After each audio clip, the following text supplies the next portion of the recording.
Om Swastiastu. Selamat malam untuk Ibu dosen dan teman-teman saya sekalian. Saya dari kelompok 7 akan melakukan presentasi hasil kerja dari kelompok kami. Sebelum saya mulai presentasi, saya akan memperkenalkan beberapa anggota kelompok saya sendiri, yaitu yang pertama ada Ayu Febiantari Pesang, yang kedua ada Putu Kusuma Wijayanti, yang ketiga ada saya sendiri Putu Erna Ria Indrawati, yang keempat ada Niputu Helan Maharani, yang kelima ada Made Dwika Mahendri, dan yang keenam ada Imade Hari Sanjaya Putra. Baik, di sini kami dari kelompok 7 akan mempresentasikan hasil kerja dari kelompok kami yang berjudul Analisis Perekonomian Indonesia di Masa Mendatang. Untuk presentasi selanjutnya akan dijelaskan oleh rekan saya. Om Swastiastu, perkenalkan nama saya Niputu Helan Maharani. Di sini saya akan melakukan presentasi tentang analisis perekonomian Indonesia di masa mendatang. Bagaimana perekonomian Indonesia dalam wawasan global? Seperti apa perubahan struktur ekonomi di Indonesia? Dan seperti apa perekonomian Indonesia di masa mendatang? Pada penjelasan umum Undang-Undang Dasar NRI tahun 1945 disebutkan pula bahwa salah satu pokok pikiran dalam pembukaan Undang-Undang Dasar NRI tahun 1945 adalah negara hendak mewujudkan keadilan sosial bagi seluruh rakyat Indonesia serta Fartiyah. Terwujudnya kesejahteraan merujuk pada terciptanya kondisi aman, sentosa, dan makmur. Untuk dapat melaksanakan amanat rakyat serta mewujudkan tujuan berbangsa, pemerintah telah memiliki arah untuk menyelenggarakan kehidupan negara dan kesejahteraan sosial yang mengutamakan kemakmuran masyarakat bukan kemakmuran perorangan. Perekonomian Indonesia dalam wawasan global. Perekonomian Indonesia di masa yang akan datang, sistem negara dan pemerintahan. Pada masa pemerintahan Soekarno, Indonesia merupakan negara kesatuan, kemudian berubah menjadi negara federasi. Setelah itu, kembali lagi ke negara kesatuan sampai sekarang setelah melewati pemerintahan Soeharto, Habibie, Abdurrahman Wahid, Megawati Soekarno Putri, dan terakhir Susilo Bambang Yudhoyono. Namun pada masa reformasi dari tahun 1998 muncul kembali wacana untuk mengubah sistem negara kesatuan menjadi negara federal. Pada masa pemerintahan Soekarno, Indonesia memakai sistem pemerintahan demokratis dengan multipartai. Pada saat itu muncul pendapat bahwa demokrasi barat tidak cocok untuk bangsa Indonesia sehingga terjadi perubahan menjadi demokrasi terpimpin atau demokrasi Pancasila dan dari demokrasi parlementer ke demokrasi presidensial. Perekonomian Indonesia dalam wawasan global. Perekonomian dunia tampaknya makin menjadi bebas. Hambatan tarif dan non-tarif terus dikikis melalui negosiasi dengan antar negara. Asosiasi perdagangan bebas makin meluas. Perekonomian Indonesia dikepung oleh area perdagangan bebas seperti SAARC, ASEAN, Uni Eropa, NAFTA, dan malah telah bergabung dalam perdagangan bebas seperti AFTA dan APEC. Sekian presentasi dari saya tutup dengan Parama Santi. Om Santi Santi Santi.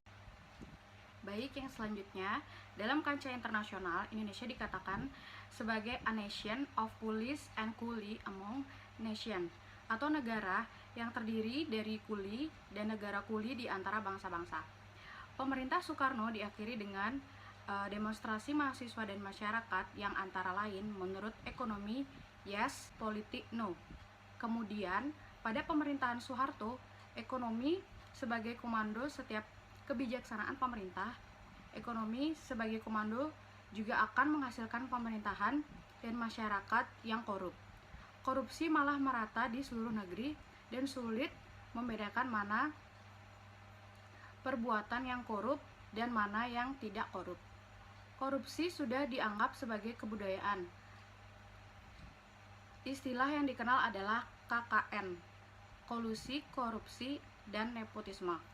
Di bidang ekonomi, karena ekonomi sebagai komando, terlihat adanya kemajuan dalam arti pertumbuhan malah panjang. Pemerintahan Soeharto pertumbuhan ekonomi termasuk tinggi, rata-rata 7 hingga 8% per tahun. Pemerintah Soeharto juga jatuh melalui demonstrasi mahasiswa dan masyarakat yang menurut antara lain pemberantasan korupsi atau pemerintahan yang bersih dan penegakan hukum. Di masa datang, masalah korupsi dan masalah ekonomi biaya tinggi dan masalah penegakan hukum rupanya tidak bisa ditolerir. Kalau Indonesia menghadapi persaingan bebas dalam bidang ekonomi yang dijanjikan oleh proses globalisasi ekonomi, kemajuan teknologi dan pertumbuhan ekonomi. Kemudian selanjutnya, dasar dari perekonomian Indonesia di masa datang yang dirumuskan dalam bab ini adalah perdagangan internasional yang bebas tanpa hambatan seperti pada prinsip-prinsip yang diterapkan pada GATT. Kemudian, sistem ekonomi yang dianut adalah sistem pasar berdasarkan atas kekuatan permintaan dan penawaran dengan intervensi yang minimum oleh pemerintah. Dalam hal subsidi, harga dari barang yang diperdagangkan ditentukan oleh pemerintah, bukan oleh kekuatan permintaan dan penawaran. Misalnya, subsidi bensin atau subsidi pupuk seringkali mengakibatkan bensin dan pupuk hilang dari pasar dan timbul pasar gelap. Saya Putu Kusumawjanti. Di sini saya akan melanjutkan presentasi dari rekan saya. Namun apabila pemerintah mengintervensi pasar, seperti misalnya pada pasar beras melalui Bulog atau pasar devisa melalui cadangan devisa, maka hal ini masih sesuai dengan dasar logika dari sistem pasar, karena harga masih tetap ditentukan oleh kekuatan permintaan dan penawaran.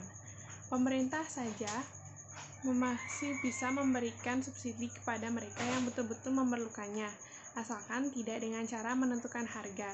Jadi, biarkan harga barang ditentukan oleh permintaan dan penawaran. Harga bisa distabilkan oleh intervensi pemerintah, dan kalau harga masih terlalu tinggi bagi kelompok miskin, maka mereka bisa dibantu oleh pemerintah. Misalnya, jangan menjual sembako murah, tetapi menjual sembako atas kekuatan pasar, atau kalau disebut bisa sembako mahal, maka yang tidak mampu bisa dibantu oleh pemerintah. Semua pembeli tetap membayar harga barang yang dimaksud sesuai dengan harga yang ditentukan oleh permintaan dan penawaran. Pada prinsipnya, sistem ekonomi yang disarankan oleh globalisasi adalah penggunaan semua sumber daya masyarakat seefisien mungkin untuk mengejar pertumbuhan ekonomi yang tinggi dan diimbangi oleh program sosial yang masih untuk mengejar distribusi pendapatan yang tidak terlalu timpang. Selanjutnya, ada perubahan struktur ekonomi. Perubahan struktur ekonomi merupakan suatu gejala dalam ekonomi yang terjadi dalam perekonomian sebagai akibat pertumbuhan ekonomi atau meningkatnya kesejahteraan dalam masyarakat, sehingga akan berpengaruh pada tingkat serta pola konsumsi masyarakat. Penelitian empiris yang dilakukan oleh Seneri dan Sirkuin dalam AMIR 2001 mengidentifikasi bahwa sejalan dengan peningkatan pendapatan masyarakat per kapita yang membawa perubahan dalam pola permintaan konsumen dari penekanan pada makanan dan barang-barang kebutuhan pokok lain ke berbagai macam barang-barang manufaktur dan jasa. Akumulasi modal fisik perkembangan kota-kota dan industri-industri di urban bersamaan dengan proses migrasi penduduk dari pedesaan ke perkotaan, dan penurunan laju pertumbuhan penduduk dan family size yang semakin kecil, struktur perekonomian suatu negara bergeser dari yang semula didominasi oleh sektor pertanian atau dan pertambangan menuju sektor-sektor non-primer, khususnya industri. Sekian presentasi dari saya, akan dilanjutkan oleh rekan saya. Terima kasih. Baik, perkenalkan nama saya Imade Harisanya Putra. Di sini saya akan melanjutkan presentasi dari teman saya. Perekonomian Indonesia di masa mendatang. Perekonomian Indonesia di masa yang akan datang, ekonomi Indonesia di masa depan dapat tumbuh dan akan terus membaik di tahun ke tahun berikutnya. Bahkan Indonesia berpeluang menjadi negara maju. Dikatakan bahwa perekonomian merupakan sendi utama dalam pembangunan suatu negara. Fakta ekonomi Indonesia sekarang, Indonesia adalah pemegang perekonomian terbesar di Asia Tenggara dan negara kepulauan terbesar di dunia. Indonesia punya lebih dari 17.000 pulau dan panjang wilayah negaranya melintasi 5.000 km garis khatulistiwa. Indonesia menggunakan rupiah sebagai mata uang resmi. Terbangun dalam berbagai organisasi ekonomi dunia yakni APEG, WTO, G-20, 10R-ARC, RCEP, dan lain-lain. Indonesia menggunakan bahasa Indonesia sebagai bahasa resmi dan bahasa Inggris lumrahnya digunakan saat kegiatan bisnis dan ekonomi, khususnya di kota Jakarta. Indonesia salah satu negara yang sedang menerapkan pengembangan potensi ekonomi sektor pertanian. Perakiraan fakta masa depan ekonomi di Indonesia akan menjadi raja ekonomi Asia, bahkan dunia.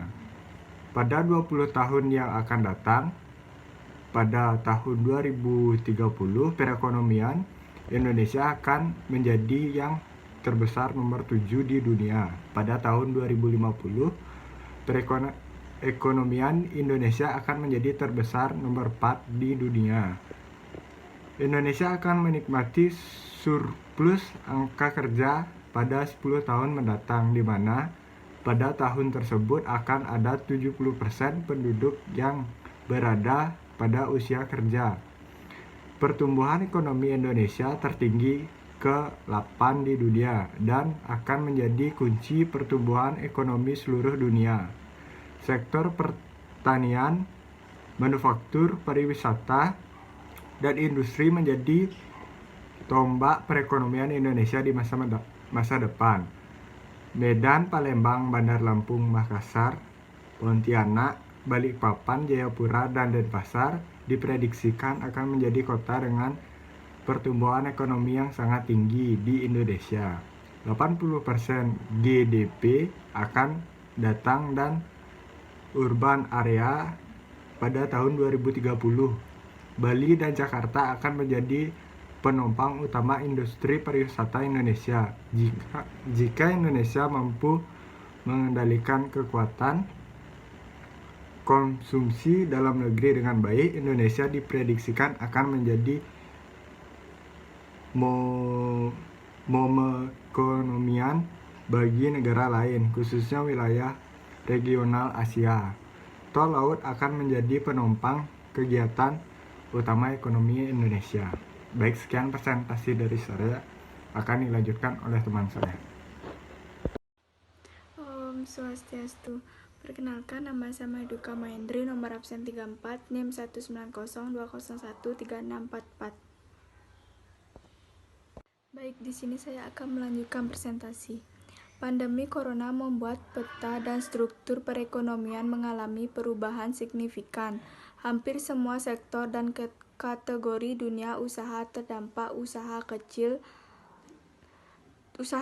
dan menengah (UKM) termasuk yang mikro dan ultramikro, swasta nasional, BUMN, BUMD, perusahaan multinasional, dan juga para startup company terdampak. Hanya sedikit yang masih tetap bisa hidup normal. Sebagian besar usaha bisnis sedang hidup tidak normal, tidak hanya di Indonesia tetapi juga di seluruh dunia, yang kalau dibiarkan berlarut-larut akan banyak sekali yang terpuruk. Bahkan berikut intervensi pemerintah sangat dibutuhkan. Dalam upaya mencari solusi atas permasalahan besar tersebut, RB Research bekerja sama dengan berbagai pihak terkait melakukan riset secara Channel pada periode 1-25 Mei 2020, melanjutkan riset sebelumnya pada bulan April 2020 dengan total respon lebih dari 500 orang dan 233 orang di antaranya khusus respon riset redesign perekonomian dan bisnis. Respon berasal dari kalangan pimpinan dan karyawan perusahaan besar termasuk multinasional company, BUMN, swasta nasional, dan UKM serta pemerhati perekonomian. Hasil survei tersebut menyatakan agar perekonomian kembali normal. 72,5% responden berpendapat dibutuhkan residen perekonomian dan bisnis dalam rangka residen perekonomian nasional dilakukan melalui refocusing sektor prioritas. 2. Pendayagunaan teknologi. Sektor prioritas perekonomian nasional di masa depan diserahkan pada bidang 1. Pertanian, perkebunan, perikanan, petambakan, dan kehutanan 6,7%. 2. Industri pertanian atau pangan 4,4%, serta perdagangan retail dan perdagangan lainnya 42,6%. Perubahan drastis perekonomian dunia sedang terjadi, dan Indonesia perlu menyesuaikan diri kalau ingin tetap survei. Negara-negara di dunia harus bikin coupling-coupling baru, pilihan sektor perekonomian yang hendak ditekuni dan dikembangkan. Dan bagi dunia usaha, hal itu berarti penajaman fokus area bisnis yang akan dikembangkan di masa depan agar bisa tetap survei, seperti juga dilakukan negara lain. Redesign perekonomian Indonesia khususnya di jangka pendek perlu mengutamakan pemenuhan kebutuhan dalam negerinya. Baik, untuk kesimpulan dari kami, kelompok 7 adalah Indonesia adalah negara yang sangat berpotensi di bidang ekonomi. Pemerintah sudah sangat banyak mencoba menerapkan berbagai cara untuk memaksimalkan pertumbuhan dan kemajuan ekonomi negara. Saat ini, masa depan Indonesia berada pada tangan generasi mudanya. Jika pemerintah berhasil membentuk karakter bangsa yang baik untuk masa depan, bangsa ini akan berdikari tak hanya pada bidang ekonomi, tapi dalam segala bidang. Perkembangan dan kemajuan teknologi yang saat ini sedang gencar terjadi di seluruh antrio dunia harus dimanfaatkan dengan maksimal oleh negara Indonesia.